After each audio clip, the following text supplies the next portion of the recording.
This is the Goliath bird-eating spider. Goliath was a giant in the Bible, and this is a giant among spiders. Deep in the Venezuelan Amazon, something truly monstrous scrapes through the forest floor. Larger than a dinner plate, heavier than a newborn puppy, and armed with inch-long fangs that can pierce bone. The giant Goliath birdeater spider of Venezuela exists, and it's worse than legends say. It hisses like Velcro, blinds attackers with venom-laced hairs, and liquefies prey from the inside out. The spider's primary method of getting rid of an attacker, despite the fact that it has gigantic fangs. Yet what happens when this ancient predator collides with deforestation, black market trades, and indigenous fire pits? You're about to find out. Keep watching. Inside the home of Venezuela's giant spider. Night in the Venezuelan rainforest does not go quiet.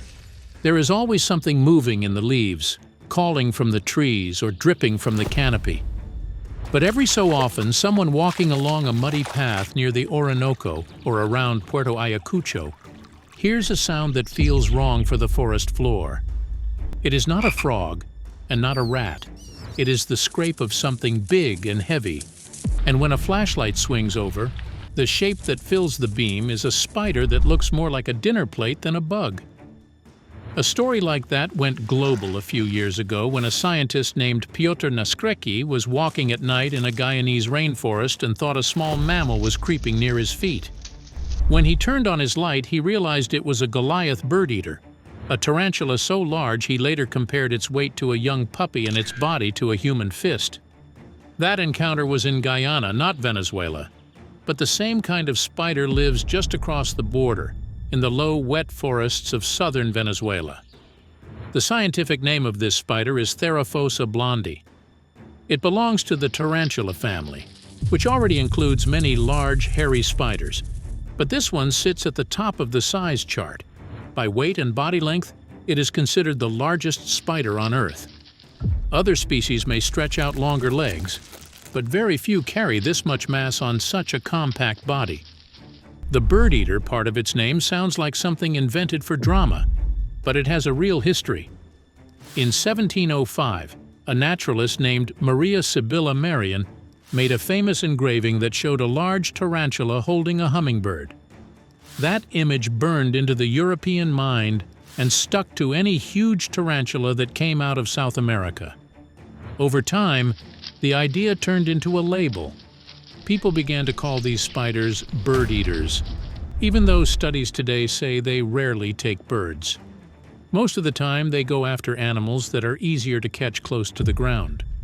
What makes this species stand out in Venezuela is not just its name or size, but where it chooses to live. When biologists map its range, they draw a band across the top of South America that covers Suriname, Guyana, French Guiana, northern Brazil, eastern Colombia, and the southern part of Venezuela. Within that band, it shows up in patches of rainforest that share the same basic features: hot, humid, low-lying, with thick plant cover and soft soil. On the Venezuelan side, that often means the deep green of Amazonas state. Field observations from Amazonas state show Goliath bird-eaters resting on the forest floor or pressed up against tree roots, their bodies almost blending into the wet brown leaf litter. These are not city spiders sneaking into houses or barns. They belong to the lowland forest, and to find them you usually have to leave roads and villages far behind and follow narrow paths toward rivers and flooded flats. Goliath bird-eaters do not live up in branches weaving big round webs. They are ground dwellers. They dig or take over deep burrows, often under the roots of trees or beneath fallen logs. These burrows are lined with silk. The silk acts more like carpet and wallpaper. It helps support the tunnel walls and gives the spider a way to feel vibrations from outside, so it knows when something is passing by. The places these spiders choose are almost always wet. Many sources point out that they are common in marshy or swampy areas where the ground stays soft and the air does not dry out. In parts of Venezuela and nearby countries, that often means flat forest near streams and small rivers, where the soil holds water and thick layers of leaves build up over the years. If you step off the path, your boot can sink into the surface. The Goliath birdeater is mainly active at night, so during the day it stays deep in its burrow or pressed tight against hidden corners, waiting for heat to drop and humidity to rise. Someone can hike all day in a Goliath habitat and never spot one, even when the forest floor is full of signs that they are there. Once the light drains away, these spiders creep to the mouth of their burrow and sit half in, half out, resting on the border between safety and open ground. From there they wait for the faint taps and scrapes that tell them another animal is moving nearby. The spider is dangerous to small animals, and it can give a person a very bad day if they bother it, but in most cases it keeps to its burrow and its own hunting ground. People cross its path now and then, but most of the time both sides just move on. The legends about giant spiders stripping birds to the bone echo old drawings and old fears more than real daily life in Venezuela. Once you understand where this spider lives, and how deeply it is tied to the swampy floor of the Venezuelan rainforest, a harder question starts to form. This animal is not built like the tiny house spiders most people know. Down in those silk-lined tunnels, something much more extreme is waiting, with tools and tricks that earned it its name. What makes the Goliath spider so powerful? The body of a Goliath birdeater alone can reach about 5 inches from front to back, roughly the length of a grown person's hand, and the legs can stretch close to 11 inches across, wide enough to cover a dinner plate. Some heavy females can weigh around 6 ounces, about the weight of a pool ball. This is not just a big spider. It is right at the edge of how large a spider's body can get and still work. Its shape is simple but powerful. The front half is a hard shield that holds the mouth parts and legs. The back half is a rounded abdomen packed with muscles and organs.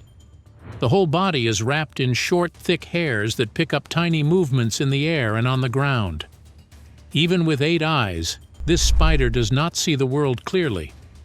It can mostly tell light from dark and notice rough shapes. Fine details come from touch and vibration, through those hairs and through the tips of the legs. Under the skin, the rules are the same as for other spiders, just scaled up a lot. Instead of bones, it has a hard outer shell called an exoskeleton. That shell works like armor and like a frame. It protects the soft inside and gives the muscles something to pull against. Inside the body, the spider breathes through stacks of thin plates, often called book lungs, that sit in small openings on the underside. Air moves across wet, flat surfaces there and carries oxygen into the blood. Those lungs and that outer shell are the main reason spiders do not grow much larger than this. If the body were much heavier, the shell would be too weak to hold it, and the lungs would not pull in enough air to keep it alive. The most frightening parts sit at the front. Just under the eyes are 2 strong jaw bases, each holding a long, hard fang. In big Goliath birdeaters, each fang can reach about 1 inch in length, which is longer than many house keys and long enough to punch straight through the skull of a mouse. When the spider bites, those fangs swing down like 2 short knives. They do not just slide under the skin. They drive deep into muscle and bone, open a path for venom, and help anchor the prey so it cannot twist free. When this spider feels cornered, the whole body changes in a second. It lifts the front of its body high, spreads the first 2 pairs of legs, and shows the fangs like bright hooks under the head. That high, stiff pose is a clear warning to anything nearby. At the same time, it can make a sound that many people never expect from a spider. By rubbing parts of its legs and mouthpieces together, the Goliath birdeater can produce a short, dry hiss that many listeners compare to pulling apart Velcro. In the dark, that sudden hiss and that raised body are often enough to make a predator back off. If the threat does not move away, the spider reaches for its second line of defense, its hairs. The abdomen is covered in special hairs called urticating hairs, which are tiny, barbed fibers that break free easily.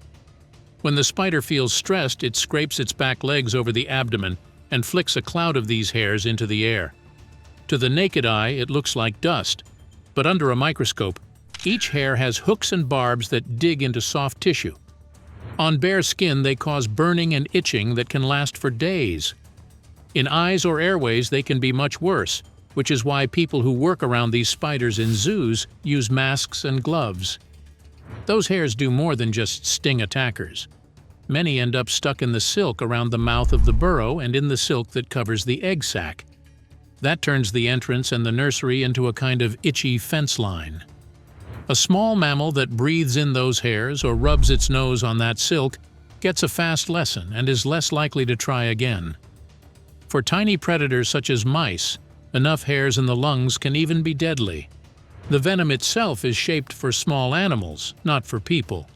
Like other tarantulas, the Goliath birdeater carries venom glands behind the fangs and pushes the fluid through small channels when it bites. Tests and field reports show that in healthy humans, the venom is usually no worse than a strong wasp sting. It can cause sharp pain, swelling, and headaches, but it is not known as a killer. For the animals this spider normally hunts, the story is very different. A mouse or small frog hit by those fangs gets both massive physical damage and venom at the same time. The heart slows, the muscles lock up, and the struggle ends quickly.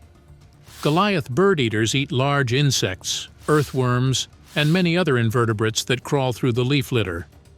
When they can, they also take frogs, toads, small lizards, small snakes, and rodents. Birds are on the menu only now and then. A Goliath birdeater was seen feeding on a common scale-backed antbird that had become trapped in a mist net at ground level. That is one of the rare clear records of this spider taking an adult bird, and it happened only because the bird could not fly away.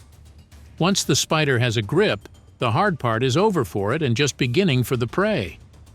Because spiders cannot chew, they have to turn their meal into liquid. After the bite, the Goliath birdeater pumps more venom and digestive juices into the body of the victim. These fluids break down soft tissues from the inside. The spider then uses its mouth parts to suck out the liquefied parts and leaves a light shell of skin, fur, or feathers behind. It is a slow, steady way of eating, but it lets the spider pull a lot of energy out of one good catch. To reach this size, the spider has to grow in a very strange way. The hard shell that protects it does not stretch, so the only way to get bigger is to build a new shell under the old one and then crawl out of the old skin. This process is called molting. When a Goliath birdeater is ready to molt, it often stops feeding, becomes sluggish, and then flips onto its back, which makes many new keepers think it has died. In truth, this position lets the spider crack open the old shell along the front and slowly pull the legs free. The actual shed can take an hour or two, and afterward the new shell is soft, so the spider hides while it hardens. Young spiders molt often because they are growing fast. Adult females slow down, but they still shed from time to time to repair damage and keep the body in good shape. Each successful molt also resets the clock on the female's lifespan.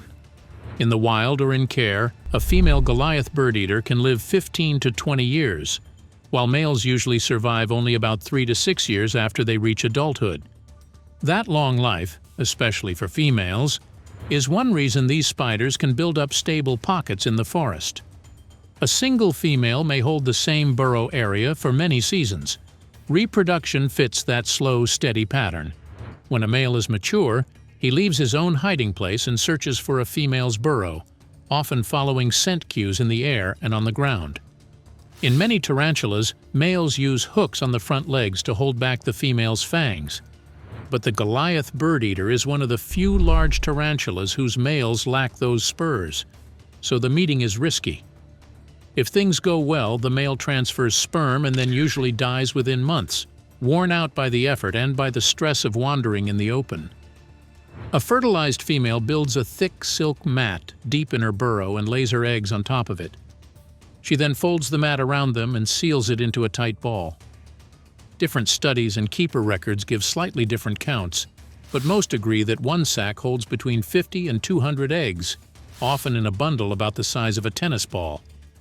Inside that silk ball, each egg slowly turns into a tiny spider. After several weeks, the sac opens and pale spiderlings spill out into the burrow. They stay near their mother for months and even up to a couple of years, sheltering in her tunnel system and feeding on small prey that wanders close enough. As they go through their own series of molts, each time stepping out of an old shell into a slightly larger one. Little by little, they move farther from the home burrow and start digging their own hideouts in the forest floor. So what happens when a creature this strong, strange, and patient crosses paths with people who fear it, want to sell it, or are cutting down the forest it needs to survive? When the Goliath spider and humans collide. People who grow up in forest towns in and around the Venezuelan Amazon do not scream every time they see a big tarantula. They know it can cause pain, but they also know it rarely goes out of its way to attack a human. For many families, the rule is simple. Do not put your hands where you cannot see, do not dig into random holes in the forest floor, and do not tease a spider that is trying to mind its own business. Those rules come from long experience. For some indigenous groups in southern Venezuela and neighboring countries, the Goliath birdeater is not just a threat to avoid, it is also food.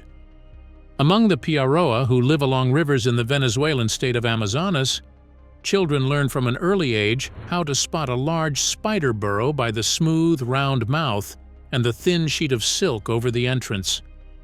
Hunters gently open the burrow, draw the spider out, and pin it before it can kick its hairs into the air. The animal is then singed over a fire to burn off the irritating hairs and wrapped in large leaves, often from banana plants, before being roasted. Writers who have shared meals with these communities say the white meat of the spider tastes surprisingly like smoked shrimp or small prawns. The softer parts of the abdomen are sometimes cooked separately, while the long fangs are cleaned and kept as toothpicks or as small trophies. The important thing is that nothing is wasted. This use is small-scale and seasonal. People are not clearing whole areas just to harvest spiders. Families spread their hunting over wide areas and focus on adults that have already had time to breed, because they still see the forest as a long-term home, not just a storehouse to empty. The spider shows up in other parts of local life as well. In some villages, stories about giant spiders are used to remind children to respect the forest and to move carefully at night. The message is not that a Goliath birdeater will chase them down. The message is that the forest is full of holes, stings, and bites that can make life hard if you are careless. The spider becomes a face for all the things under the leaves that deserve respect. Over time, that respect turns into mental maps of which paths are safe, which hillsides are good hunting grounds, and which muddy flats should be left alone because too many large burrows sit there. Far from the rainforest, a very different kind of relationship has grown. In cities in North America, Europe, and Asia, large tarantulas have become popular exotic pets. People keep them in glass boxes with warm, dry corners and hiding spots. Tarantulas are heavily traded in the exotic pet market.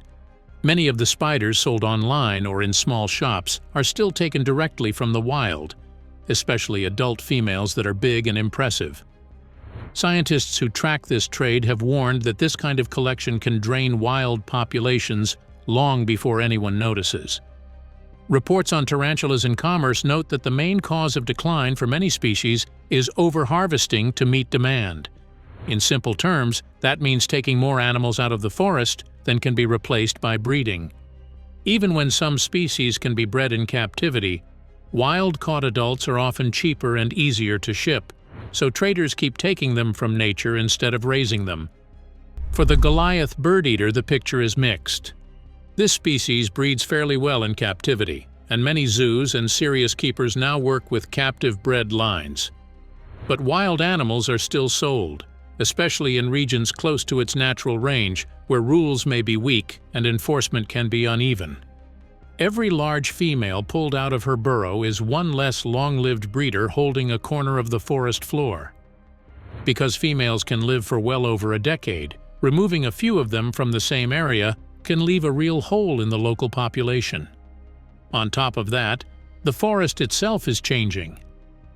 The low, wet woods that Goliath birdeaters need are part of the vast Amazon system, and that system is under heavy pressure. Across the region, huge areas of rainforest have been cut or burned to make room for cattle ranches, farms, and plantations. Logging crews open up remote zones to pull out valuable trees. Mining companies clear wide scars in search of gold and other minerals. Roads are one of the biggest problems. In the Brazilian Amazon, most deforestation happens close to roads. Once a road cuts into dense forest, it becomes much easier for loggers, farmers, and land grabbers to move in and strip away trees along both sides. The same pattern now appears in other parts of the basin. For ground animals that depend on deep shaded cover and stable humidity, that kind of change is brutal. Open ground dries out. Burrows collapse. Fire risk goes up, and the thin strip of soil that held the humid microworld of a tarantula is suddenly exposed to direct sun. In and around Venezuela, these broad trends hit both wildlife and people.